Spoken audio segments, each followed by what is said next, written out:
Hello, this is Matt Bergman, and you're listening to the Punk Rock Libertarians Podcast, episode 53. I'm here tonight with Alexis Schlegel. What's up, Matt? And Status Ned. How you doing, Matt? Hey, I'm pretty good. All right. Yeah, so I guess the big news this week was the Libertarian Debate. That was pretty interesting. We watched it the other night. Yeah, Friday night on John Stossel. And, yeah, it was... this is pretty awesome. First time that ever happened on national television, so it's kind of a big deal to witness. And I thought it was a lot of fun. So I got to ask everybody here, like, what did you like? Who do you think won the debate? Wow. Take away from that one. I mean, I think issues-wise, Gary Johnson definitely won the argument portion of it. I would say crowd response-wise, it was probably Austin.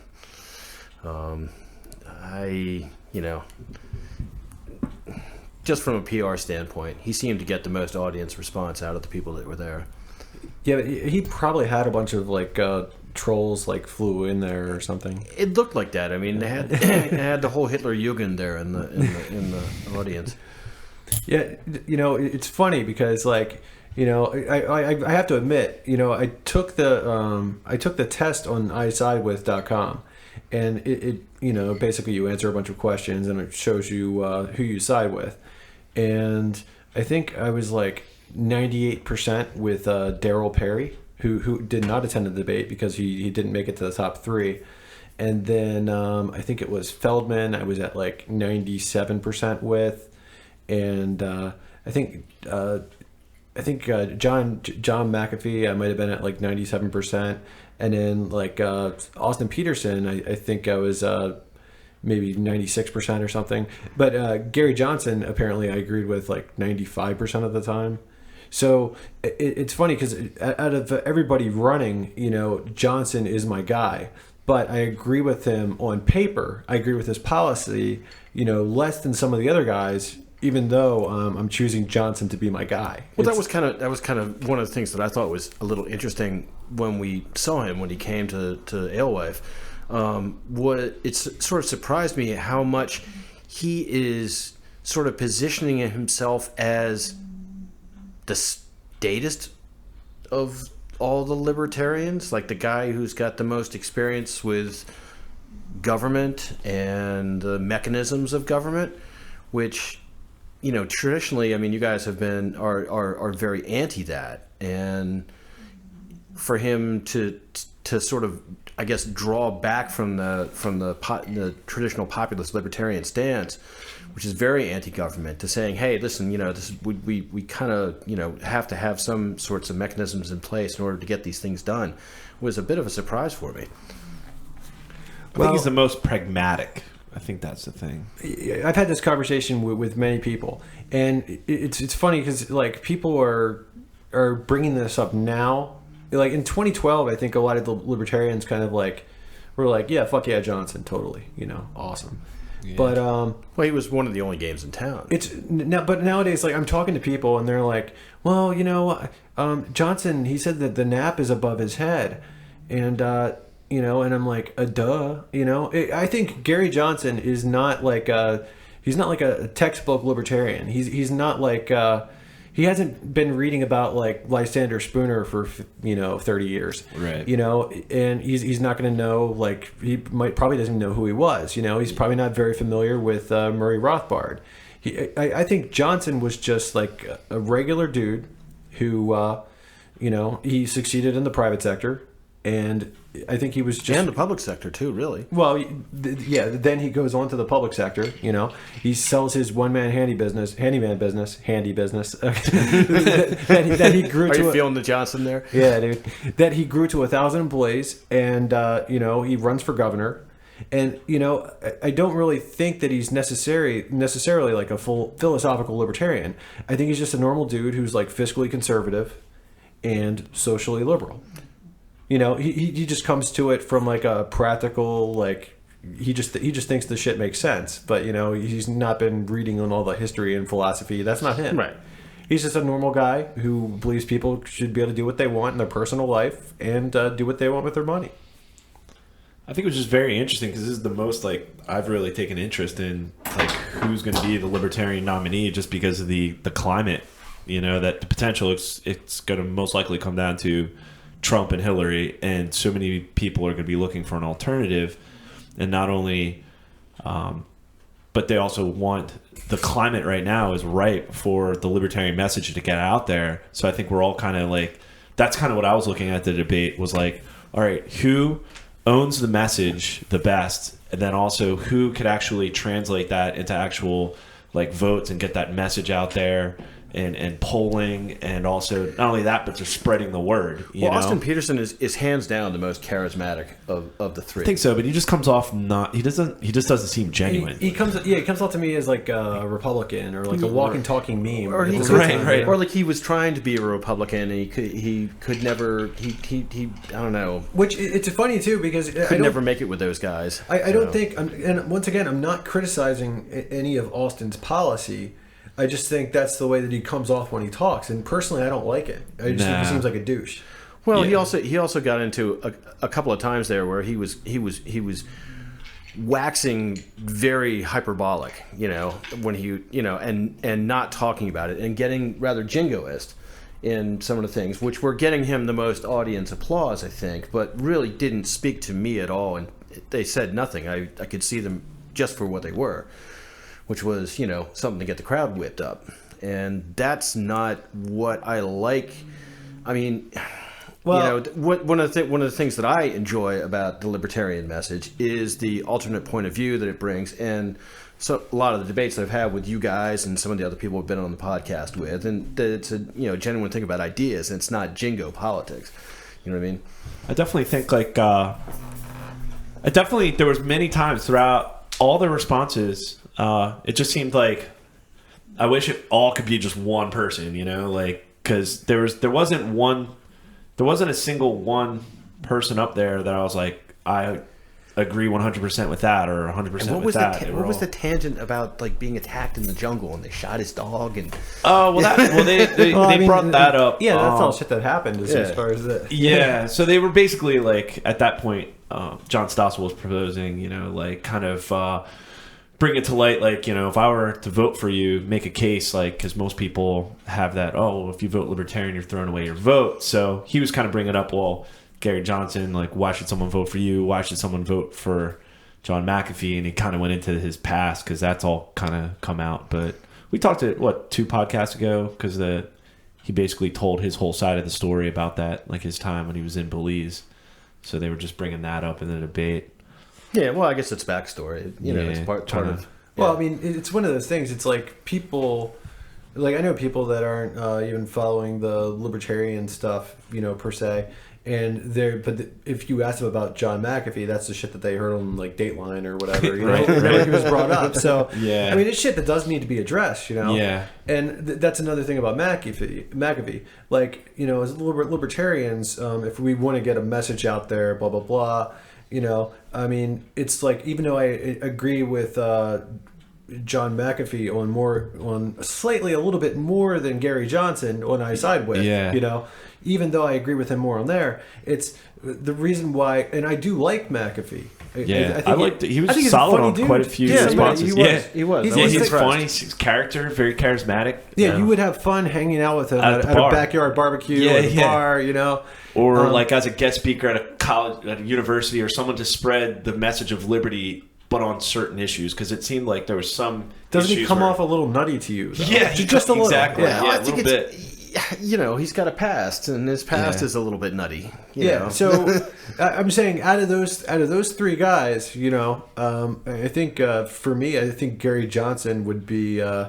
I think he would be the best to just like reach out to people. Exactly. Because I think Peterson just comes off as douchey. That's the only word that I can say, and that's just to me. Some people love him, but you know, fuck those people. And in the post analysis, like what Kennedy had to say, like he basically just spoke in like a series of bumper stickers. You know, like just they're all slogans, all just. That's exactly what I was alluding to like earlier. Quotes and just it wasn't genuine. It's like he seems fake to begin with, and then when he's up there, it's not like he's explaining the issues he's just throwing out quotes and slogans and typical one-liners, and it's. But one question though, who do you think would appeal more to conservatives, Austin Peterson or Gary Johnson? Well, I would say Austin Peterson if I had that. That's really not too much of a.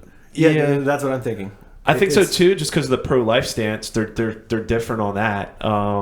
But where Gary Johnson's clearly pro-choice. But that's the case. But I think, say, this election, I think Gary Johnson has a better shot at reaching out to more liberals. Well, he has more name recognition, I think. And the name recognition totally, too. But and he's a two-term Republican governor. Like, I agree with you. Yeah, that's Gary Johnson has the most appeal to draw from all of the electorate. Well, that was a big point that he made when he spoke, the other month, and I think he has been talking. He has a certain number of talking points that I think I keep hearing over and over again after hearing him speak several times, and one of the things is that I think he is hoping that he will appeal to people who are disenfranchised from the general electorate, not necessarily the Libertarian Party card carrying. Much like myself, I certainly feel that.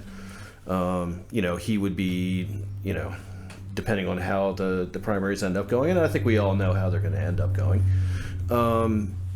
He would be the logical choice. I mean, at least from my perspective, he he espouses a lot of things that I like about,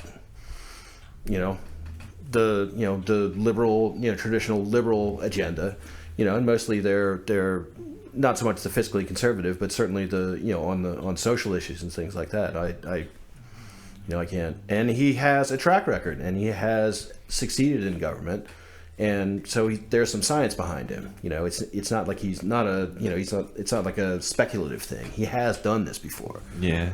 The only thing I disagreed was with him was his views on the whole forcing businesses to the bakery situation. Ooh, yeah, and Austin Peterson had that gotcha moment. Yeah, where he was where he clearly brought it out of left field just to you can't blame Austin Peterson for not trying to take those moments, because right.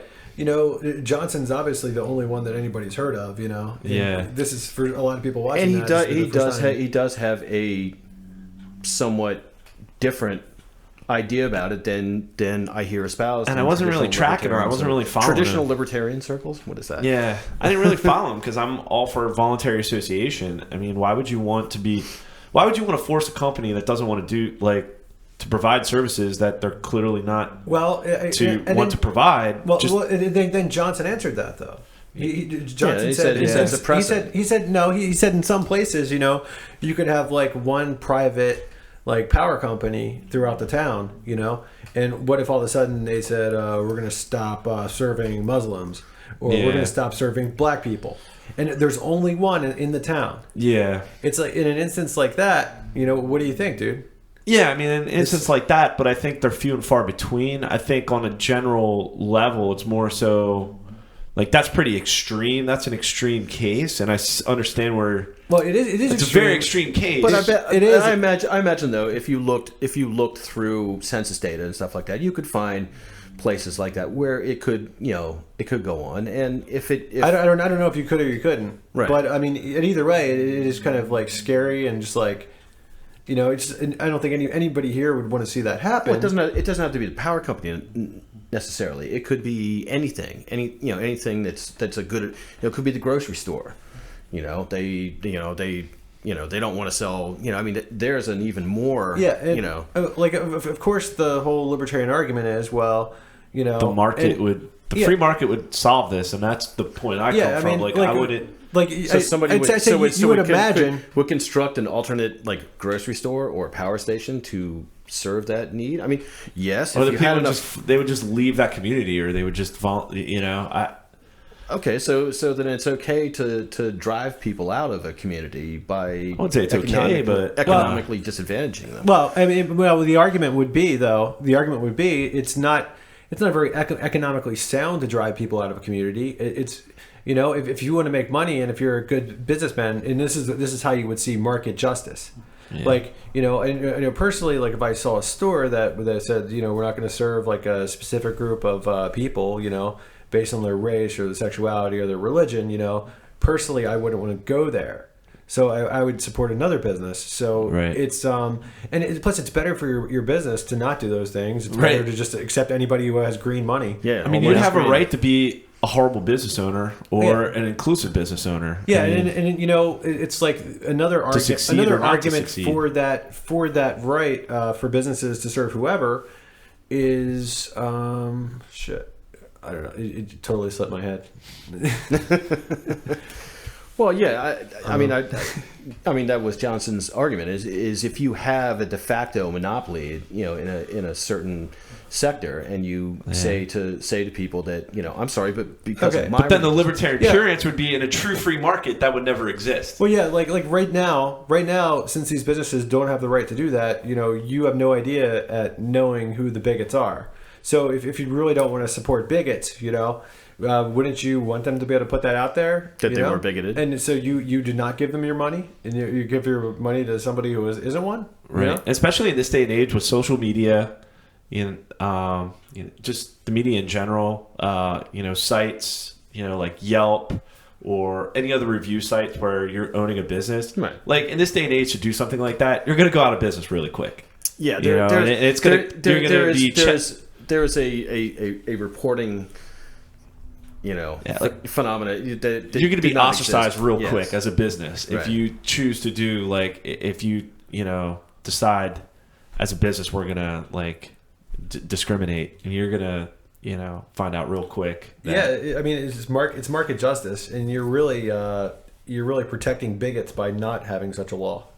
Yeah, so that enables them to show their true colors, so you don't have to pay them. that was the thing. I wish the segments were a lot longer. In the debate, that's one thing. I mean, it was only an hour. This coming Friday, they're going to show the second part. But I wish they would have had more opportunity to go back and forth. While the libertarian purist in me is basically like, yeah, it's your business. Customers have a choice what business they want to go to, so businesses should have a choice to serve whoever they want to. Okay, but that's the purist in me.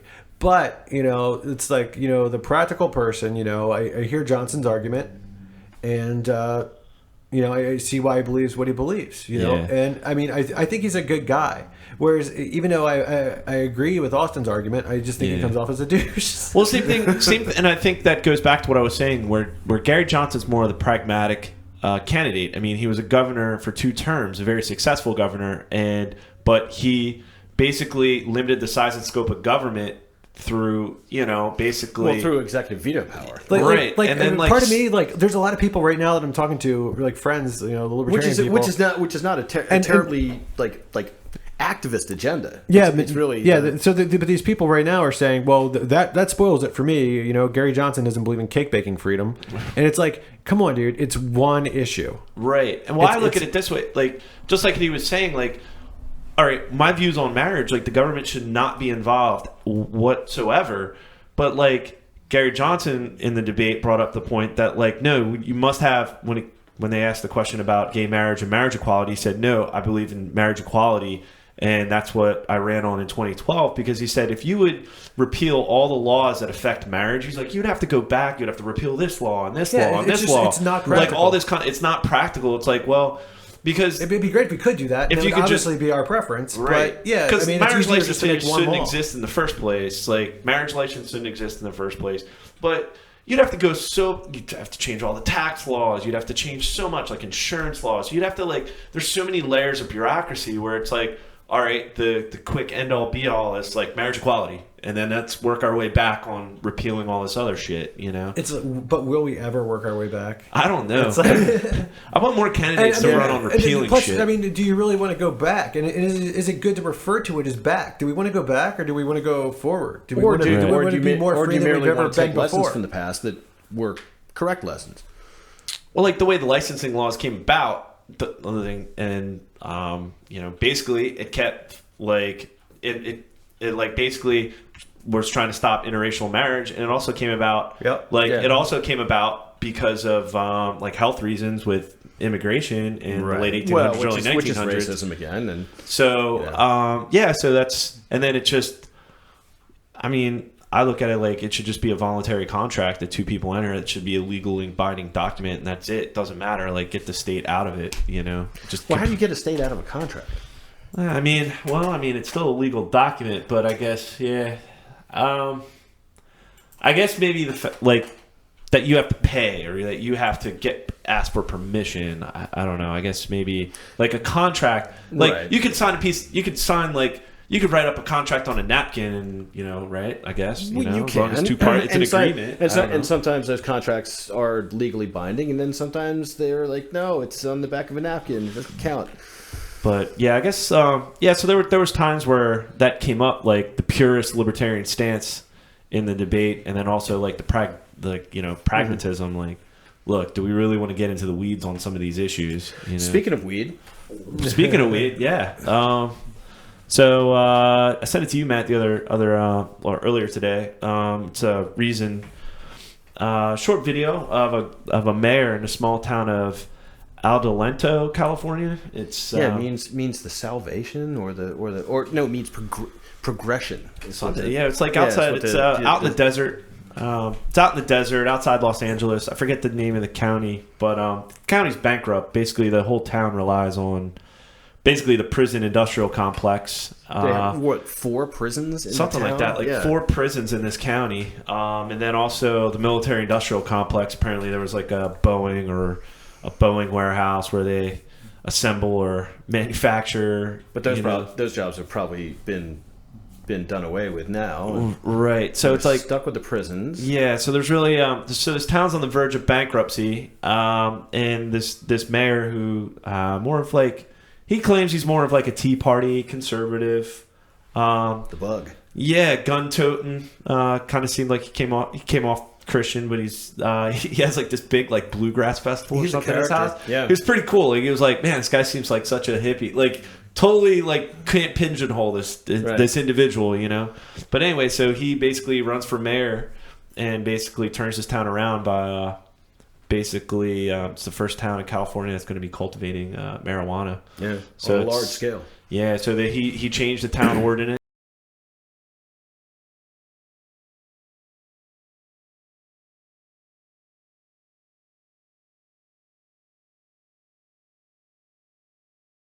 Blazing. Yeah. But so now there's all these jobs, investors, and the property values, and the housing market's going up, the property values, everything basically because of that's just they found something else. I also read somewhere that they'd had like solar concerns in there and it hadn't worked out. Like they tried everything.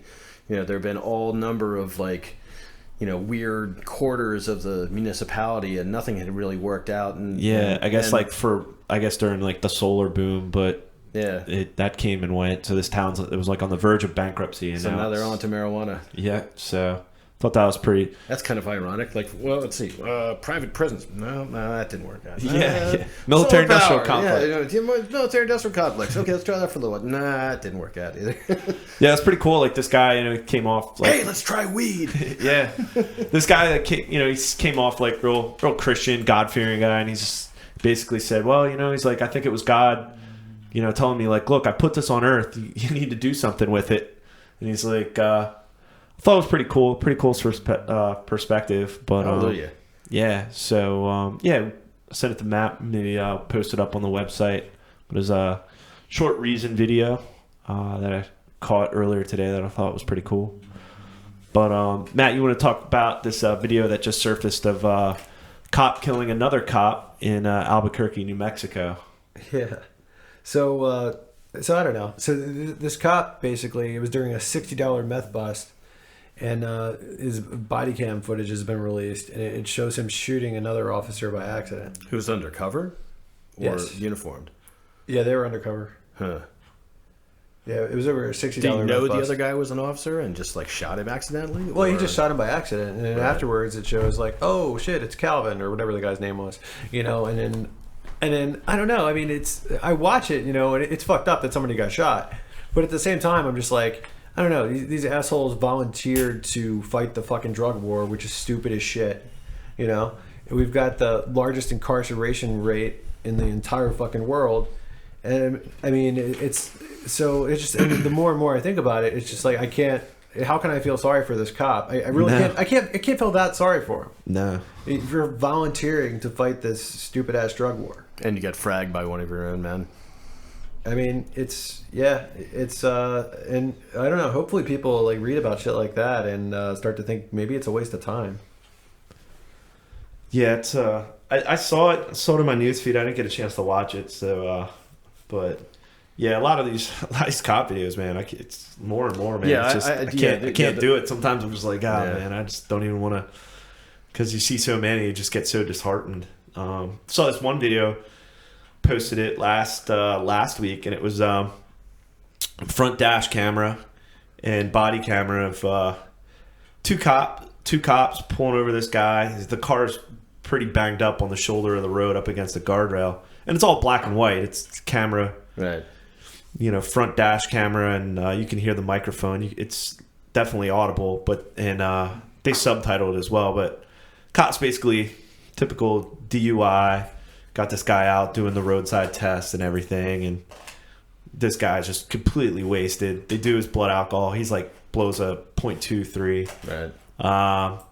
They cuff him.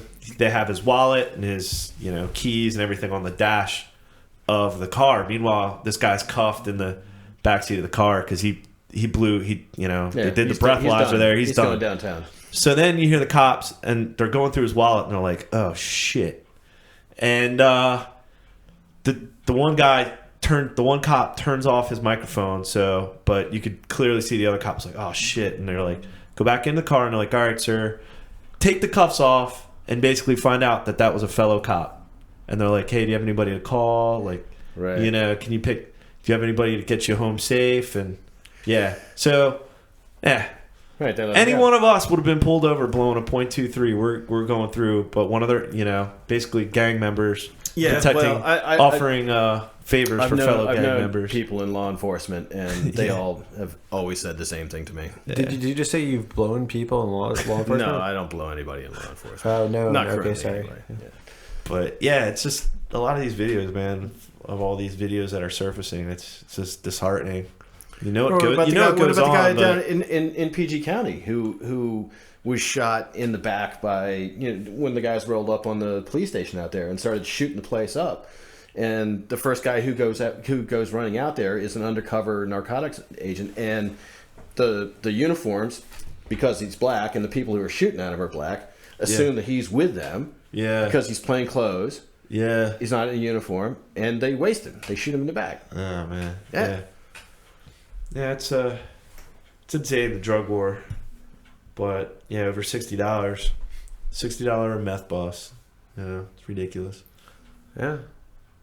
But yeah, so anything else you want to talk about that, Matt? Or that's pretty much it. No, I think we're good on that one. Yeah. Statusnet, you want to talk about some voter fraud going on? Some voter fraud. There's been a lot of shenanigans going on. You're feeling the burn, right? Kind of Statusnet. I feel the burn. Yeah. Well, I recommend. I'm not gonna. I recommend an economics book and a tall glass of cranberry. That'll. I've heard your argument. It's just not one that I personally agree with.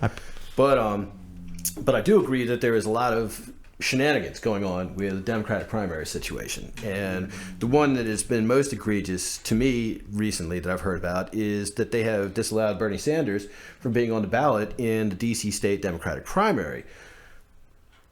Why? Because he turned his paperwork in late, or did he turn his paperwork in on time and they sat on it, which is what seems to have actually happened.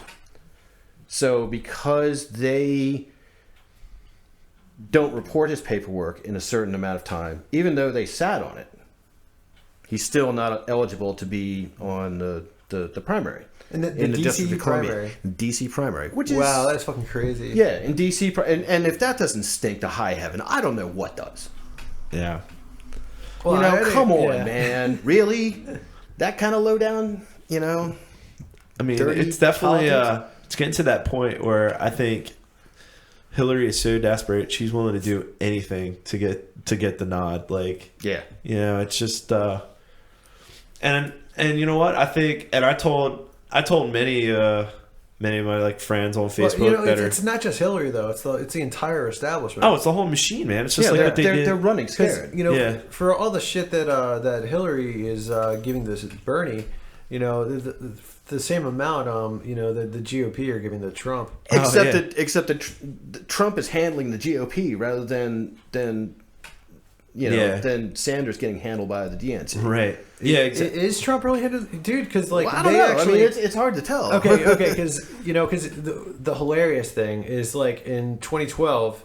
Right before the Republican National Convention, they changed the rules to exclude Ron Paul. Right. Yeah. Alex, you probably know like the specifics of it, or Well, basically, if you have over, that's the thing, man. A lot of these GOP bylaws are so wonky. Yeah, but but there's a certain number of from what I delegates gathered, like basically, if you have 5 or more states, delegates from 5 or more states, the majority of the delegates from 5 or more states, you could basically go through a motion that Ron Paul could have been nominated from the floor. Now, the likelihood of him actually getting a nomination over Mitt Romney, but the fact that the party Ron Paul had 8 states. There was some backroom deal, and they switched the rules that day to exclude him. Yeah, and they pulled so many shenanigans at the convention, like delegates that were on a bus. There was one story that basically they made it so that the Ron Paul delegates, they made it so hard for them just to participate in the process. So yeah, they did that, and then so they made it harder. And I think those same rules that they changed then, I think the establishment is going to use against Trump. Well, actually, come the convention. No, they're not going to use those rules against Trump. They actually have to change the rules so they can go against Trump. Because these rules were set in place to protect the front runner. Yeah. Because in 2012, the front runner was Mitt Romney, who was a establishment candidate. Yeah. But in 2016, they don't want to protect the front runner because the front runner is Donald Trump. Right. Which is if this speaks anything to the hollowness of the Republican Party. Dude, they're both parties. Both parties. Both parties, man. Both parties. It's basically, it's fucked up. This shit's going on in both parties. Yeah. And I think it's kind of great that it's going on in both parties, and we know about it. Because then it's like, okay, there we go. There's your proof, people. Yeah, dude, because it's all because I pretty much knew these conventions are just like, they're just theater. It's just theater to think like you hope there's something. No, that actually, and then just the whole like super delegate thing on the Democrat side, like super delegates. So you have delegates, and then you have these super delegates. Like they have more points, or something. And then they try to explain it in like status talk. Like, well, no, and they try to explain it, and it's what it really amounts to, a superdelegate is someone who's just a bigwig in the Democratic Party. Yeah, it's a way to upset democracy. It's the old boy club. It's a way to upset democracy. Yeah. So yeah, so it's kind of, I pretty basically told my cousin and many, like, couple of my friends that are like feeling the burn. I'm like, look, hey, you know what? He's somewhat principled. I agree with him on some things, but I said, don't get your hopes up because they're just going to fuck him over like they did Ron Paul in 2012. Maybe or you George want, McGovern. Dude, I think maybe you want these people to get their hopes up. Well, that's then the thing. When they're broken down, then maybe they'll see the system for what it is. System, like, you know what I mean? The more people see, like, if things aren't going to work through electoral politics, like, you know what? You're going to have to what it is work outside the system. Yeah, well, or it's the difference between the reform of the electoral politics, too. Because obviously, the catch-all is that, well, we're a political party. We're not actually part of government. We're just a political organization, so we can make our own rules. We're not actually part of the government until we get elected to being in the government. But when we're not, we can make our own rules to do whatever we want to. You know what I mean? And rig the game. Yeah, it's been going on. It's going to continue. So until like there's more transparency, at least some form of transparency, but. Yeah, and the Nevada caucus is another one where it was initially, it was disputed. Arizona is another one. I mean, the pattern is they're not huge, states, but they'll do it where they think they can get away with it. And the fact that they would do something like that, I think we need fucking ranked choice voting. People need to yell for that shit. You bring this up. You bring this up a lot, Matt. Yeah. Can you break it down real quick? Yeah, it's basically it's a different way of doing the whole democracy thing. Like, for years, I had the idea of, right now we have two elections, right? You vote for the favorite of your party, the primary, and then you vote for your favorite of the top two parties, basically, because you know that nobody else is going to get elected. That's how it is for most people. you know. But what if instead you had 3 elections? So you voted for, like, in the primary, you picked the favorite out of your personal party, and then then you had an election where you chose between, you know, your favorite out of all the candidates, right? You know, 100, 200 parties, whatever, everybody, you know? And no matter who you choose, don't worry, because the third election, you're just choosing for your favorite out of the top 2. So, and the thing that I thought was cool about that was, you know, people would learn about other parties, it would give other parties a chance, blah, blah, blah. But, I mean, you could actually just do it all with, like, ranked choice voting. Instead, you know, instead of just voting for, you know, the lesser of 2 evils, or maybe choosing for a third party and feel like you're wasting your vote. Instead, you could rank your choices. So say you know. So there'd be some kind of like sharing of you get a point average or something at the end of it. No, like okay, Ned. Let's just say like here's how this would benefit you, for instance, right? Yeah. So you know you get to say you really like Gary Johnson. Well, let's just say you did. Say he's like your favorite guy, right? And but you know you don't want to vote for him because you know you'd rather vote for Bernie Sanders, right? Because if you vote for Johnson, you know, even though he's your favorite guy, you feel like you're wasting your vote because you know he's just not going to win, right? This is a little apples and oranges because Johnson's running Libertarian and Sanders is running in a different. Well, I'm just saying, but yeah. This is presuming that Bernie Sanders has to win the primary and he's the DNC's candidate, right? You know, you're scared to vote for that third party option. So then say you vote for you vote for Sanders just because you think he's better than Trump or whoever the GOP puts in, right? But instead you could do it like this. You could vote for Johnson. He could be your first choice. If first choice doesn't make it, then your vote automatically goes to your second choice. Mm-hmm. So, you know, at the same time, you can support a third party without feeling like you're throwing away your vote. And if you did this, I've never felt that I've thrown away my vote when I voted third party. Well, personally, I don't either. Yeah. But I'm just saying, in that circumstance where you favor Johnson over Bernie, you might feel like you're throwing away your vote if Bernie loses by 1 vote, which you know probably won't happen. But whatever. Right. This is a good way to bust up the duopoly that the Republicans and Democrats have on the system.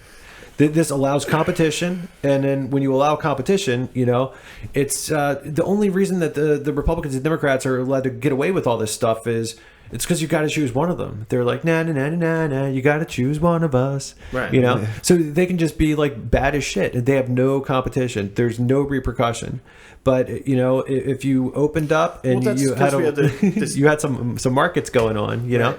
Now there's actually nothing really in our, you know, ratified laws that are on the books about there being only 2 political parties. I mean, that's not necessarily.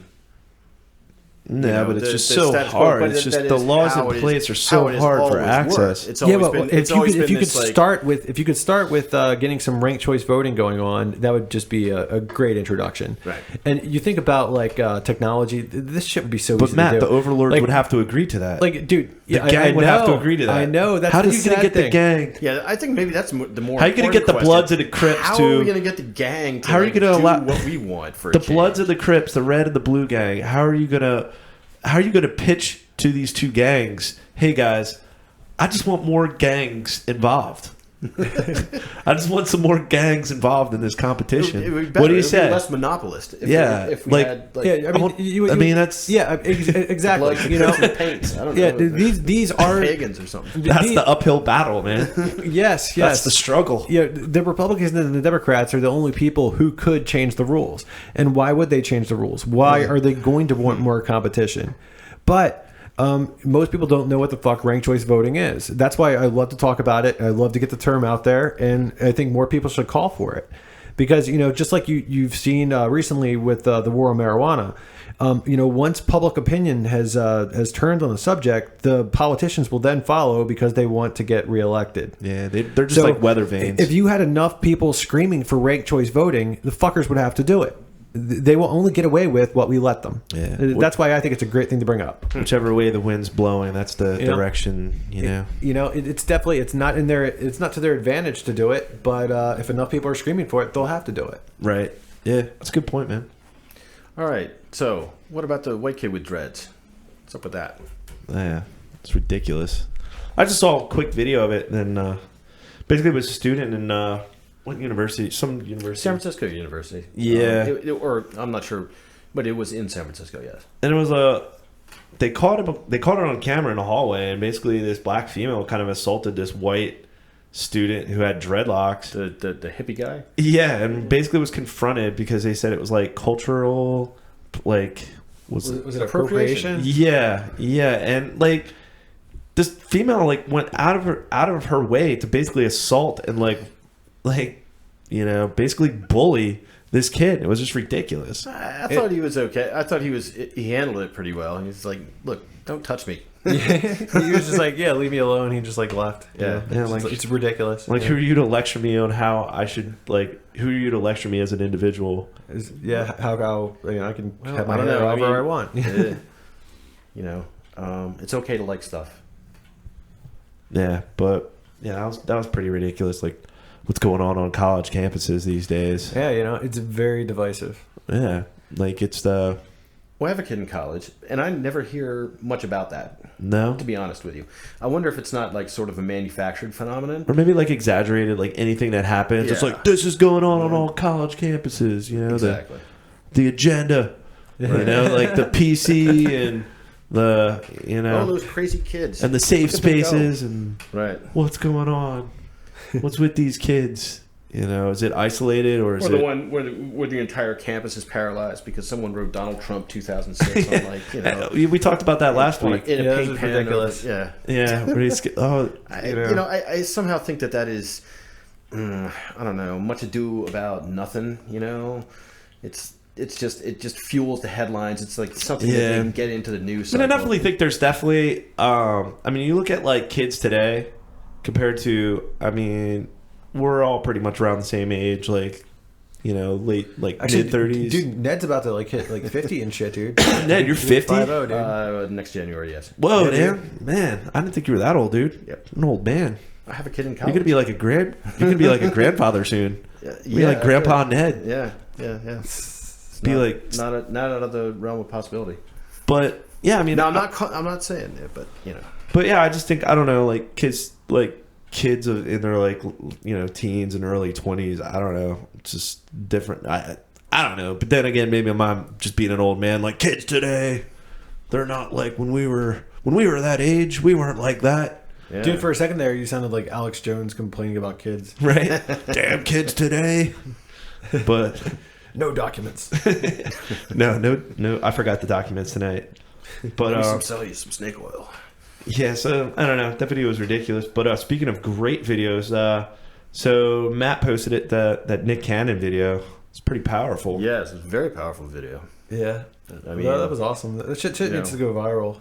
You can feel it. It's just like it had. There's an undercurrent there that is obviously it's very angry, but it is.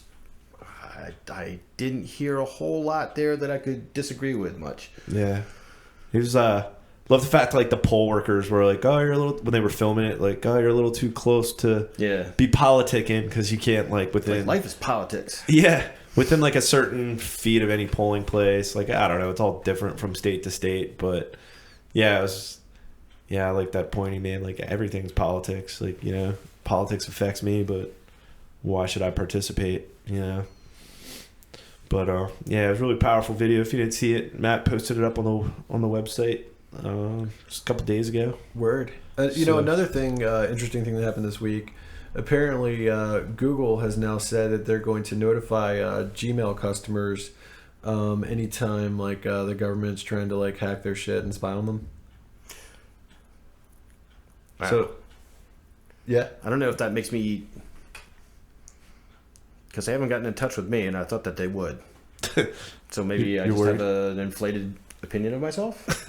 I just think it's cool that there's another company that's just going against the state, basically. Well, part of what is driving this, at least from I think it's a market thing. The PR, it is totally a marketing thing, because that's one of their big things that's great about the iPhone is that you're not supposed to be able to hack into it.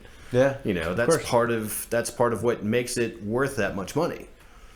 You know, and if they have to suddenly compromise a huge portion of what is the functionality of their machine or the lack thereof, whatever, you know, then I mean, they might as well like just put the gun in their mouth. Right. Yeah, it was clear that like the FBI and the government were definitely trying to bully Apple.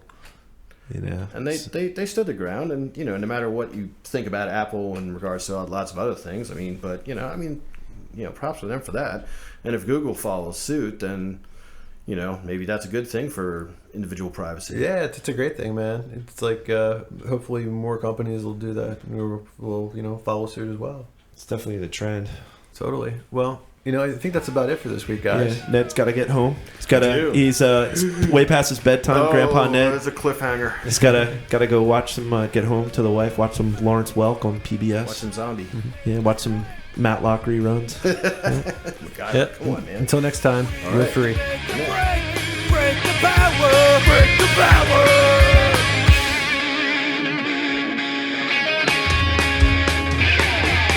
Statism's footprint is the blood that is shed, drenching the flags on the tax bombs in red.